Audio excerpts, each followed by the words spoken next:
At 14:27 on June 14, 1944, Sergeant Gordon Harris crouched low inside the cramped steel belly of a Sherman Firefly at the eastern edge of a small Norman village called Lingèvres. Dust hung in the air. The hedgerows were still smoldering from artillery fire earlier that morning.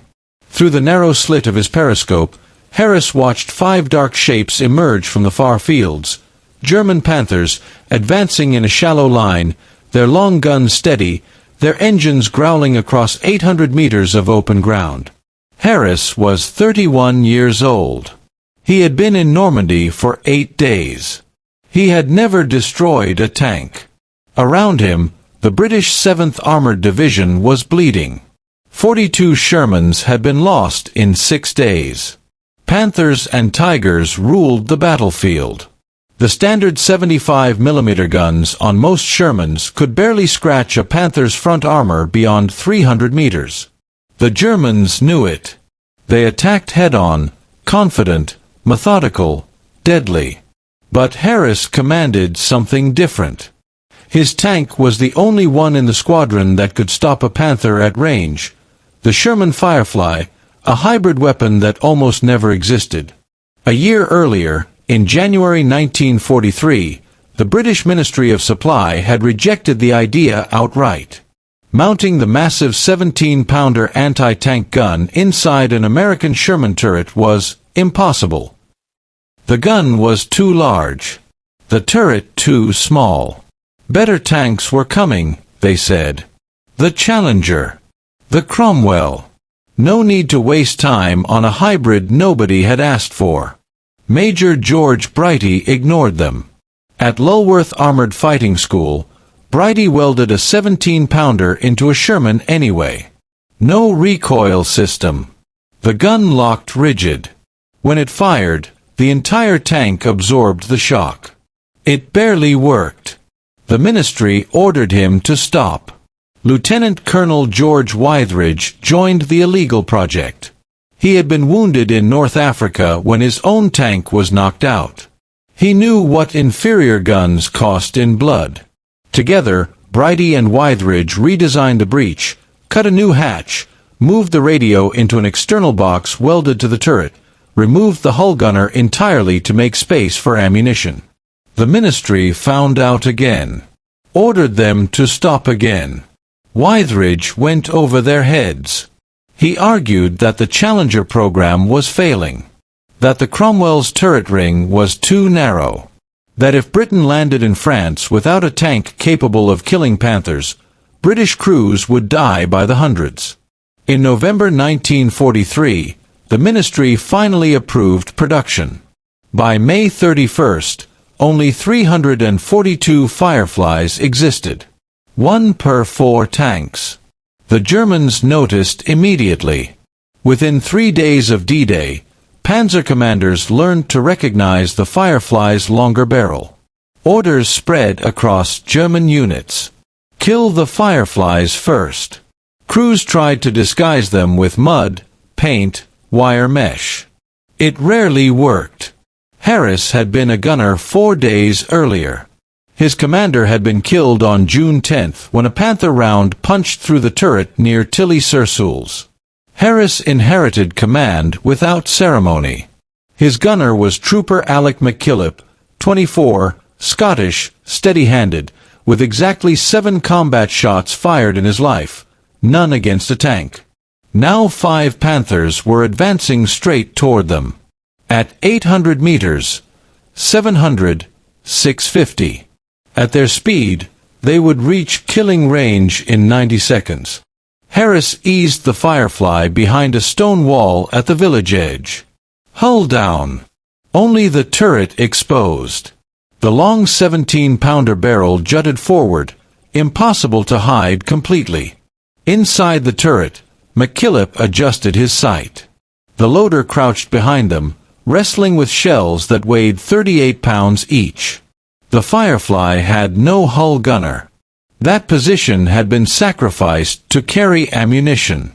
Across the field, the Panthers came on. 45 tons of sloped armor. 80 millimeters thick at the front, angled to the equivalent of nearly 14 centimeters. Their 75mm guns could kill a Sherman at 1,000 meters. But Harris had one advantage: the 17-pounder. Nearly 3,000 feet per second muzzle velocity, capable of punching through a Panther's front plate at a kilometer. If the gunner aimed true. At 500 meters, Harris checked his watch. 2 minutes since first contact. The lead Panther's commander dropped into his turret. Hatches slammed shut. They were hunting now. McKillip centered the reticle where the Panther's glacis met the turret ring, the weakest point on its front armor. Harris spoke quietly. "Steady, make it count." At 14:30, McKillip fired. The gun erupted like a thunderclap. The entire tank lurched backward 6 inches. A blinding orange flash filled the turret. The hedge in front of them ignited instantly. Through the smoke, Harris saw the lead Panther shudder, roll forward, and stop. No explosion. No fire. Just smoke drifting from the hatches. The crew was dead.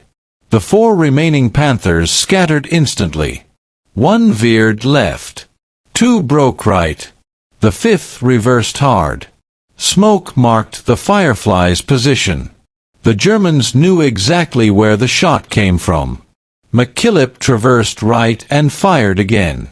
The second round struck a Panther in the side at the suspension. The ammunition detonated. The turret lifted into the air, flipped, and crashed upside down in flames.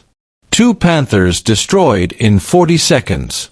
The remaining 3 fired together. Stone exploded from the wall. A round screamed past the turret close enough for Harris to feel the pressure wave. They were ranged in. Harris ordered the driver back. The Firefly slid behind a barn just as another shell smashed into the wall they had abandoned. McKillip reloaded. 1 Panther was flanking from the northwest. 2 were advancing from the east. McKillip chose the flanker. At 450 meters, he fired.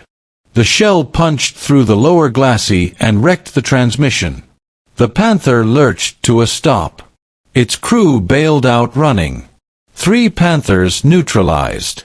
The remaining 2 destroyed the barn with their next volley. The Firefly stood exposed. 1 Panther closed to 400 meters, its gun swinging toward them. 3 seconds. McKillip fired first. The round hit the gun mantlet, thickest armor on the tank, and went straight through. The turret separated from the hull and landed 30 feet away. 4 Panthers down. The 5th stopped. Its commander understood. 4 tanks lost in under 2 minutes. He reversed toward the trees. Harris almost let him go. Then he saw the Panther turn sideways, hull down behind a rise. Not retreating. Setting up a duel.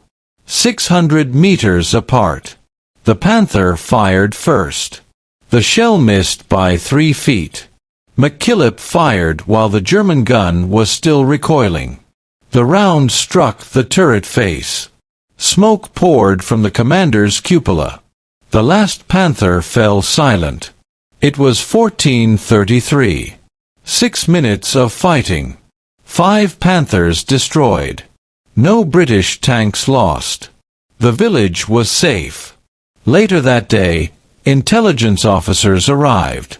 They measured holes, took photographs, interviewed Harris and McKillip. The report spread across every armored unit in Normandy. Panzer Lehr Division. Veteran crews. 1 Firefly had annihilated them. The Ministry of Supply finally understood what Brighty and Wytheridge had known all along. The Firefly worked. But it was vulnerable. Its muzzle flash betrayed it. Its long gun made villages dangerous. Loaders exhausted quickly. German commanders learned fast. By August, nearly half of all Fireflies deployed in Normandy had been destroyed. Still, They accounted for most of Britain's heavy tank kills.